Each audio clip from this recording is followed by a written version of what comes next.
Brandon, there's already been a lot of talk about, national championship aspirations. I know it's October 15th, but can you, at all look big picture at what this team is capable of?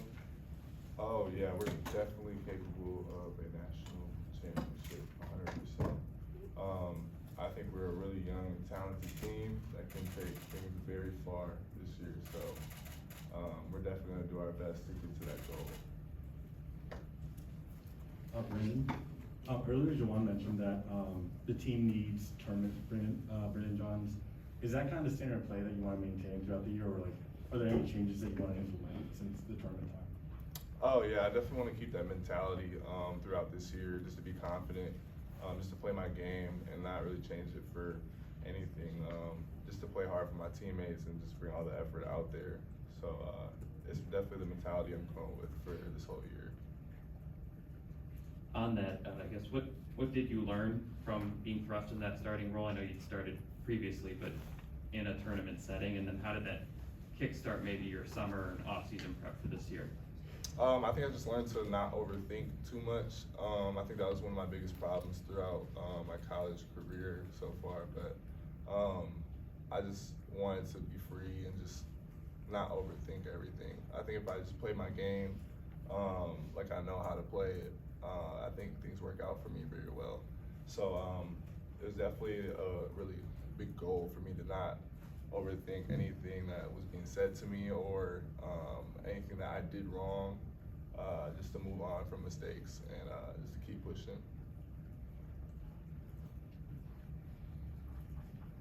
How do you see your role between four and backup minutes at the five? What are you doing right now? Is it primarily the four or what? Right now it's primarily the four. Just working on my outside game, my consistent shot, and working on my ball handling and stuff. Obviously, I still want to be at the five as well, just to be that physical presence and just to get myself going on the defensive end and stuff. Especially because I love rebounding. Rebounding is like what gets me going, gets me started in the game, and I definitely like both. But I think I'm playing primarily the five or the four for now.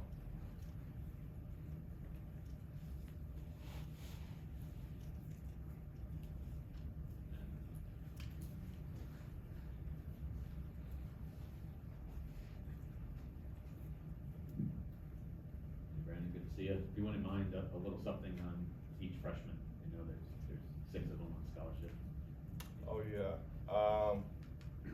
Honestly, they all have the same type of aspects about them. They're all so athletic. They're super skilled. They're one of I feel like they're ahead of I feel like where freshmen are supposed to be at and stuff. Like my freshman year, I definitely struggled a little bit just to get down concepts and aspects of like defense and offense or just how to play in the system. But they're adjusting to it so well.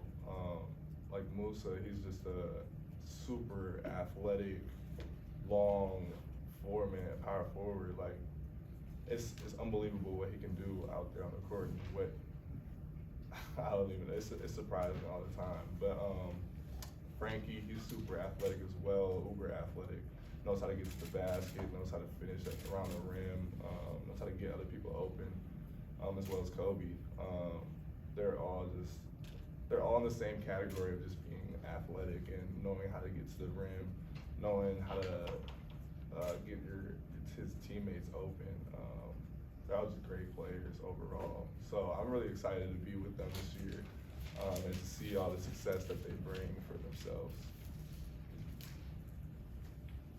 Brandon, this is the second year Jawan has gone into the transfer portal to get a point guard. I'm curious, as a big man, what goes into building chemistry quickly with a new point guard? Now you've done it with Mike Smith and Devontae Jones. I think this is a part of practice and stuff, like working it out with each other, even outside of practice, just getting some drills in, just to get that compatibility together. But I don't think it'll be too hard. DJ is a great guard. I think we understand each other very well already. So especially during practice and stuff, we're having like the ones and the fives go together. So it's really cool to be playing with him and his different type of style. When did you first get to know Devontae Jones, or I guess when did you start to get to know him over the summer when he moved in, and what were some of your first impressions of him as a person even before you guys got on the court? I can't remember exactly when he moved in, but when he did, we got to know each other pretty quickly, and I noticed that he was like a little shy at first, a little quiet, but you could tell he had that maturity about him, and just he was kind of somewhat goofy as well. But now he's starting to come out of his shell a little bit and starting to get more comfortable and everything, just to truly be himself. So he's a really cool, goofy dude, and I mean, we all love him. Juwan said, you know, that you specifically played behind an NBA player, a pro, in Isaiah Livers last year. I wonder how much did you take from him, and from your own perspective, how similar and how different are you two? Man, I took a lot from Isaiah, especially knowing him for as long as I did, playing against him before college or before high school and stuff, playing on the same team with him. So it's really been a majority of my life I've been learning from him. So I think one of the main things was he just always told me to be patient and always just play my game. Like, don't listen to anybody else, just play how I know how to play. And I think that really stuck with me for the longest, because I think about it now every time when I get on the court. I'm just like, just play your game, just be patient, play your game, let the game come to you, all of that. So it was really cool to be a part of his, I guess, his journey as well as mine too.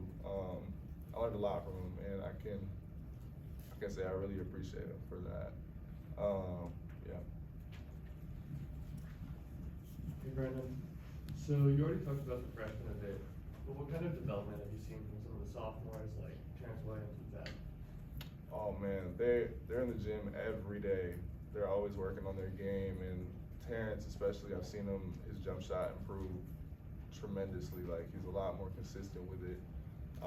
Zeb is starting to get his jump shot down and starting to understand the system a lot more, as well as Terrence too, and Jace and Hunter.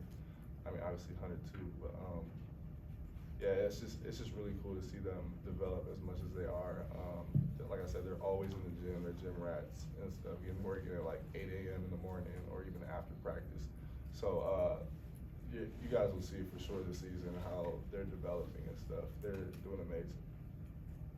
Just to follow up on Terrence, you know, you're a guy who probably knows what it's like to be kind of a tweener in positions and trying to learn a lot of different spots and things like that. How have you seen him kind of handle that aspect of, you know, he can play in different roles and different spots and all that stuff, and just how he learns it, how he retains it, and puts it into action? He's been doing really well with it. I wasn't expecting him to learn it that fast, but he's actually really taking it really well.